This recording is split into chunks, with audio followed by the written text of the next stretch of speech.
Welcome, Kjell. Thanks for coming to talk about AI. It seems like a current topic because people are trying to figure out what AI is. All of a sudden, there's another entity in the world that talks, and it's not a rock, it's not a cat or a dog, and people are trying to figure out where it is, and it's changing rapidly too. So I'd just like to talk about some of the aspects of AI that seem most salient to me right now. The history of it, briefly, is the world evolved and developed civilization and language and all that stuff, and then we get to World War II, and a guy named Alan Turing and a few others bring their various technologies together to create computers and software and artificial logic, the intent of which, when Alan Turing was involved, and John von Neumann and a couple other of those guys, was to crack the German codes, the crypto codes. And arguably, Alan Turing won the war by building an analog computer, very complicated, and they intercepted German transmissions, and they figured out where the U-boats were, and they blew them up. So arguably, they won the war there. And then Turing had a chance to sit back and think about it and determine what he'd done. And he wrote a paper in 1950. I don't remember the name of it offhand, but in it he forecast that these automated calculators and computers were going to get smarter and smarter, and eventually people would be wrestling with the question of, are they conscious? Are they like other people? What kind of entities are these? And he defined what he called the Turing test, and it's an experimental setup that allows people to determine whether artificial intelligence has reached the level of human intelligence. Right? And the setup was very simple. It was a computer or a person on one end of a teletype, right? Just words, no text, no faces, no prosody, none of that communication. So just text, language. And on the other end is the tester, who's Alan Turing or me or whatever. And the test is, I get to carry on a conversation, if I'm the tester, with the AI. Or the human. I don't know what's on the other end of the line. It could be Kjell, could be a computer. And by having a conversation via teletype in language, I get to judge whether or not this is a computer or whether it's a human being. And if I can't tell, it's passed the Turing test. So that's the original setup. And so in 1950, he launches this thing, and nothing happens, basically. Computers get better and better at doing business kind of things and math and all that stuff, but they're not even remotely intelligent. And robotics is on a similar path, by the way, building machines that can do the things that people can do. So they clunk along, and there's progress made here and there's progress made there, and it's not getting there. In retrospect, it was a long AI and robotics winter where people had expectations back, ever since I can remember. I've been expecting computers to get intelligent, and they haven't. And I keep saying that it's coming, and people keep saying you're crazy, that they can never do what people can do. And then all of a sudden in November 30th, 2022, an organization called OpenAI released a product called ChatGPT. So what is it? What is it? What can it do? Is it like human intelligence? Where is it going? How does it impact humans, and what does it all mean? So people have different reactions to it. We got an entity that looks and talks like a human being most of the time, not completely yet. And so I say that AI is zigzagging back and forth across the Turing line test, finish line. And you'll have a conversation with it. I'll illustrate this a little later. You'll have a conversation with an AI, and you'll think, this is brilliant, or this is a person, this is really good. And then you get a bonehead answer that no sane, normal human being would give you. And you come to the conclusion, no, this is a stupid machine again, right? And then they fix that, and there's another software release, and you go back to it, and you say, okay, this is human-like again. And I think that's where we are, is we're zigzagging back and forth across the finish line of the Turing test. And if you read scientific literature and research reports now, you can see that these scientists who are supposed to be doing their own creative, original work and exercising academic rigor and scientific discipline, that community is using these bots to essentially cheat, right, on their research and take credit for it, right? Because they're publishing papers with their name on it, not co-authored by ChatGPT, And the same concerns exist in academia and in teaching, because there's this idea of plagiarism and copyright floating around in the human world. And people want to take ownership, proprietary interest in the thoughts that they create and the words that they generate and the products that they develop.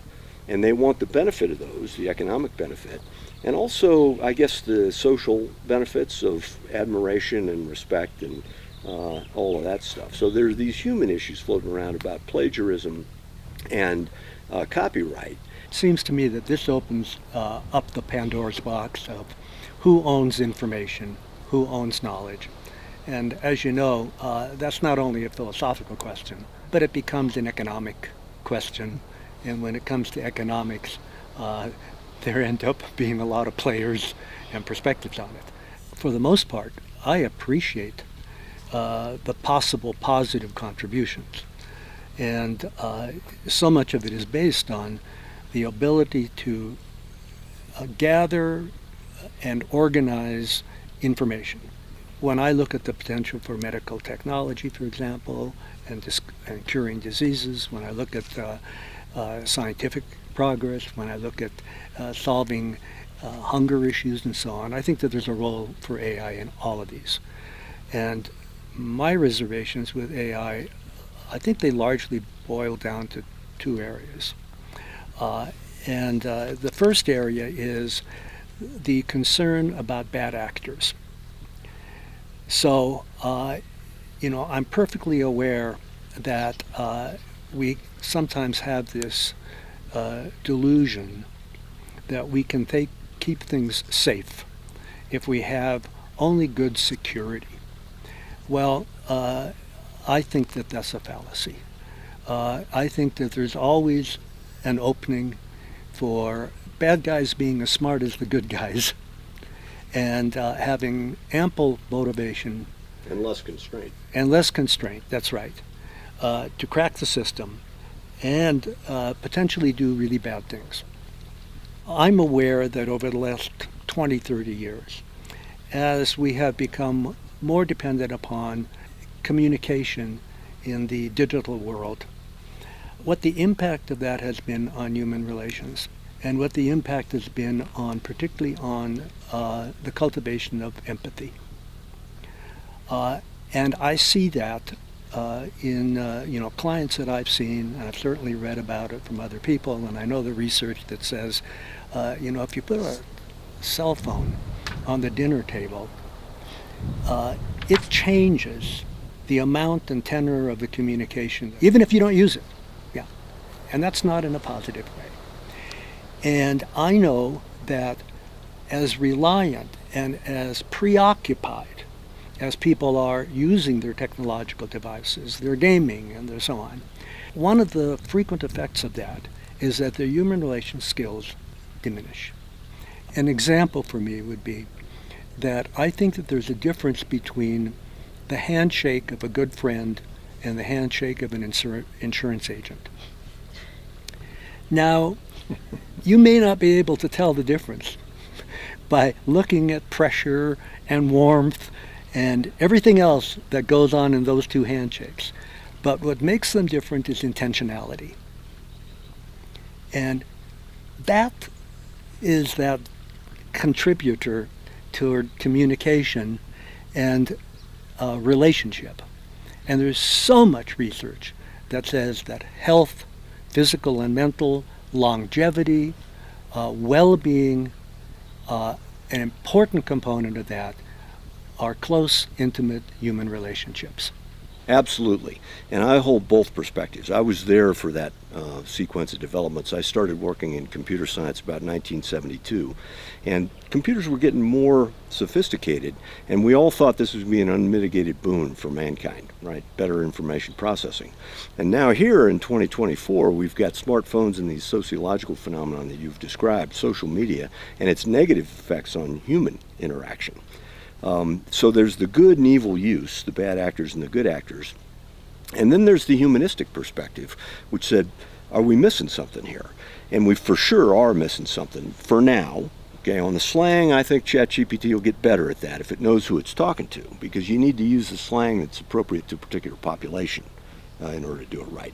And if you cross that bound and use it elsewhere, it's like you're speaking in another language. But in terms of the developmental history and future of AIs and humans, basically, if you take evolutionary history from the periodic table through organic chemistry, through all the species evolutions and social evolutions, humans come up to the point where at the last minute they get language. I don't know, maybe 70,000 years ago, something like that.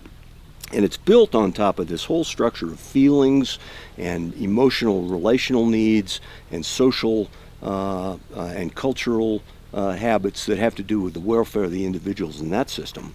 And where AI is starting its evolution is laterally, right, to language, basically, and reasoning and things that are on top of that evolutionary stack for organisms, right? So we've got this whole evolutionary stack where we care about what underlies that, and we're mystified when our language and reasoning is violated by people's behavior and thinking, right? And you and I, as psychologists and constructivists who have looked into this, are not surprised that people don't know where their stuff comes from, right? It comes from these lower levels. And in the case of AI, it doesn't have those lower levels yet. It may build them later, but it's being born with language and reasoning intact, right? And it's going to evolve upwards, and we're going to evolve upwards with it. It's going to go faster, I think. We'll get back to that. But that dual stack, these two trees, ChatGPT came up with this analogy. It's like we have these roots that are a tree, and the roots give rise to the fruit that ascends toward the sky. And AI's got a similar evolutionary stack, only it starts with language, right? Now there's technological underpinnings, the development of computer technology and algorithms and machine learning and all that good stuff, which is equivalent to our evolutionary history and different, right? And that's why ChatGPT and the AIs right now, and social media and the use of computers in human hands, has these negative humanistic results, is because it doesn't have that evolutionary history. And right now, for sure, it's true. Now, on the good guys versus bad guys, how's this going to turn out? I'm in both camps, right? As are many of the people involved in AI development, because they see it as the best thing since the wheel. It can create a golden age for mankind, but they also see that it can destroy mankind or seriously diminish it. So, that's the dilemma that we're dealing with right now. Welcome to the age of deep fakes. If I can produce as a computer or a human working with computer aid a video of you speaking that's Kjell Rudestam saying words in your voice but putting words in your mouth, right? I can produce a convincing video that passes the enhanced Turing test with Zoom that I can put on the internet, and I can tell people I got Kjell support on this thing. He's on this side of the AI issue or he's on that side of a political issue, and it's not true. You never did that. Right? But AI now having the ability to communicate with prosody and body language and the visual image of you is able to communicate in a way that will fool human observers that wouldn't have been fooled before with the teletype interface. And I'm not sure the key is whether I can differentiate that I'm dealing with a human or some AI construction. And I say that because one of the things that goes into relationships, I think, is the reciprocity aspect of it. It's not just identifying and getting from somebody, but, for example, people are drawn to pornography. Men particularly are drawn to pornography. Why are they so drawn to pornography? One of the reasons is that there's no responsibility for them involved. In other words, they can live out their fantasies and they can be incredibly lifelike. In fact, with Zoom and so on, they can be lifelike and producing a sexual experience and attractive and human, if not just human-like, right? Role-playing kind of thing. But what makes it attractive for people, for many men, is they don't have a responsibility. They don't have to worry about the other person's satisfaction and so on. So there's a world of difference to me of dealing with an AI, if I know it's an AI, because it takes part of the relationship out of it. It means that this AI creature is there for my benefit, to learn from, to get something from. That's good. I like that fact. But it doesn't substitute for a relationship. You know, ChatGPT is benefiting from our interaction too, in the sense that it's evolving a more refined model. Okay, if they feed back the results of our conversation and they ask me how I felt about a particular exchange, they can refine the model and get better, right? So there's a benefit going back the other way. And that also harkens to the good and bad actors thing, right? I mean, how are we using this technology? Because the example you gave, and there are many, many of those examples, you can go on forever, is absent that organic component, right? The accountability in the human relationship. Is this a good thing or a bad thing, right? Depends on how it's used. I mean, deep fakes, I think we would agree, are bad, right? Especially because we're particularly worried about the current political situation in the United States and elsewhere. And we know that deep fakes are going to influence that in the wrong direction in the hands of bad actors, right? Now, if I'm interested in producing effective communication material going forward, and I'm not exploiting anybody or being dishonest or that thing, I may use deep fakes in a productive way and constructive way that doesn't involve anybody's intellectual property. I'll just use characters that don't happen to be human beings, right? I mean, if I'm going to take Kjell Rudestam and do a fake with him and produce a product that I can sell, that's bad, right? I'm taking advantage of you. But if I do the same thing and use a hypothetical individual, and you click the button and it creates another human face for you out of the general characteristics of human faces, it's not anybody in particular. And so it'll create an unlimited number of photographs that you'd say, that's a young woman, that's a middle-aged Asian person, that's an old person. And I can add talking and conceptual stuff to that and create a deep fake. Whether or not that's ethical depends on how I'm using it and what my motives are and whether other people are impacted in that way. I think the next level beyond that is what I'll call full spectrum Turing interface, where not only do we have language and emotion and prosody and body language, but we have direct neural connections, right? One of Elon Musk's companies, Neuralink, and they're working on a direct brain to computer interface. And right now it's pretty crude. You stick electrodes in the brain and you can monitor the activity of a single neuron or a neural group that you think is doing something, but that's it. And in the enhanced interface, Elon's company releases a fleet of nanobots into our bloodstream, and each one of them is small enough and smart enough to navigate to position itself by every neuron in our body and create a local network and report back to some control system or to me what every neuron is doing. So now I can analyze what you're doing as a human being with biometric information that not only includes your heart rate and pupillary dilation, all the stuff that a lie detector uses, but every state of every neuron in your nervous system, right? So that's the full spectrum. And then, by the way, as a Turing tester, I want reciprocal information from the AI. I want to know how many megawatts of power it's using, how many computer cycles it's deploying, how many data centers are devoted to this thing, what release of each software and hardware is going on, so that I can tell reciprocally the same information about the chatbot. I call that cyber. I got biometric feedback and cybermetric feedback going each way. So that's the ultimate level of full spectrum Neuralink. And then, real briefly, then we're on to the evolution of superintelligence. And I think there's three broad ways that we might get there. One, let's call the AI and robotics path, which says current technology, enhanced a bit, is going to no longer need humans at some point, and it's going to evolve in terms of its intellectual capabilities without limit, and it's going to evolve with respect to its ability to manipulate an environment, which let's call robotics, also without limit. So that's the AI and robotics involve beyond us, and they don't need us anymore, and humans aren't part of that equation. That's path number one. Path number two, I've called the humanist fantasy, right? And that's the idea that we don't really need these computers for this, and they'll never be able to do what we do. We just need to act better. We need to get together in better groups and come to better conclusions and interact more efficiently, just like people, individuals, train themselves and become educated and practice crafts in order to become more sophisticated. Let's get together in groups and achieve superintelligence together in our current form, right? I think that's a fantasy, the humanist fantasy. I think the most likely is AI and robotics only, but the mixed path is what we're doing right now. we're still driving, humans, and we're using these things as tools, right?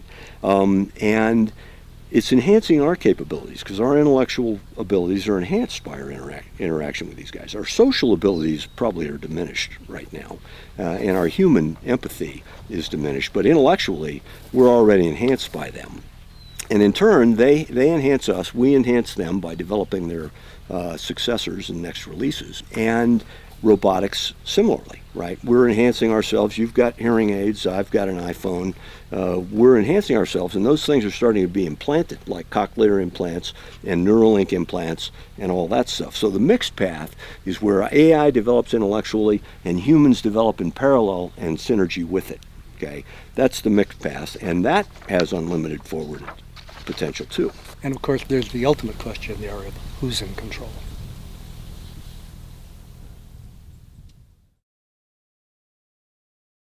My own perspective, the one I want to put forward here, although I have a mixed mind, was expressed by Hans Moravec in 1986. He's a roboticist at Carnegie Tech, and he wrote a book called Mind Children. And his thesis is, these are our children, right?